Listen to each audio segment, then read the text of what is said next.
Hello everyone, I am Sujit Tanpure and today we will discuss the topic skeletal system. The skeletal system is the framework of bones that provides support and protection for the body's organs and tissues. It also plays a crucial role in the movement, blood cell production, and the mineral storage. The human skeletal system consists of two 206 bones, which are connected by joints, ligaments, and tendons. The skeletal system can be divided into two main parts, that is, axial skeletal and appendicular skeletal. Axial skeletal, which includes the skull, vertebral column, and the rib cage, whereas the appendicular skeletal system includes the bones of the arms, legs, pelvis, and shoulder girdle. Bones are made up of combination of collagen and calcium phosphate, which gives them strength and flexibility. They are constantly being remolded by the specialized cell called osteoblast and osteoclasts, which helps to maintain bone density and shape.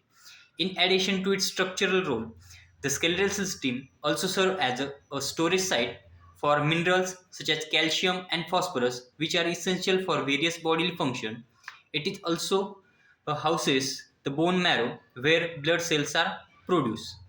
Then we will discuss the different sections or parts of the skeletal system. The first is skull. The function of skull is to protect the brain and the sensory organs, that is, eyes and ears. The components of skulls are cranium, which encloses the brain, and the mandible, a lower jaw. Then the second is vertebral column, that is spine. The function of vertebral column are support the body, protect the spinal cord, and allows movement. The components of vertebral column include cervical, thoracic, lumbar, sacrum, and coccyx. Then the third is ribs and sternum. The function of ribs and sternum is to protect thoracic organs, that is hearts and lungs. The components are 12 pairs of ribs and sternum, that is breastbone. The fourth part is pectoral girdle or shoulder girdle. The function of these are connects upper limb to the skeletal system, that is axial skeletal system, and components include scapula, that is shoulder blade, and clavicle, that is collarbone. The fifth part is upper limbs. The function of upper limbs is to facilitate arms and hand movement. The component of upper limb includes humerus, radius, ulna, and the carpals, metacarpals, and phalanges, that are fingers. Then the sixth part is pelvic girdle. Function is to connect lower limbs to the axial skeletal system. Its components are hip bones, that is ilium, and ischium, that are pubis. Then the seventh part is lower limbs. Functions are support body weight, enables walking. The components include femur. Femur is the largest bone of the body. Then tibia fibula, which are legs bones, and tarsals, metatarsals, and phalanges, which are called as toes.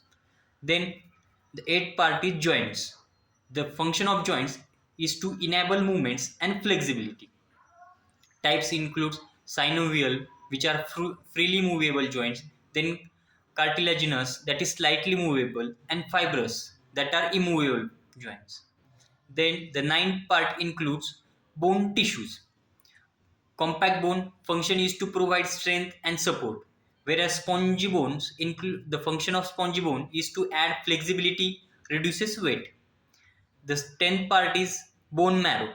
The function of bone marrow is to produce red blood cells and fat storage. Types of bone marrows are red bone marrow and yellow bone marrow. Red bone marrow is helps in production of blood cells, whereas yellow bone marrow is is used to store fat. Then, what are the functions of skeletal system? First is to support, forms the body structural framework. Then, protection, shields vital organs from injury like heart, brain, lungs. Then, the next is movement, that it works with muscles as levers for motion. Then mineral storage, storage of calcium and phosphorus. Then blood cell formation, hematopoiesis in bone marrow. is the process by which blood cells are formed. Then bone growth and repair. Ossification, formation of bone tissues during development. Bone remodeling, continuous process of breakdown and formation is called bone remodeling. Then fracture repose involves inflammation, callus formation and remodeling. Understanding these components and function is crucial for comprehensive human anatomy, and the role of the skeletal system is maintaining the body's structure and function. Thank you.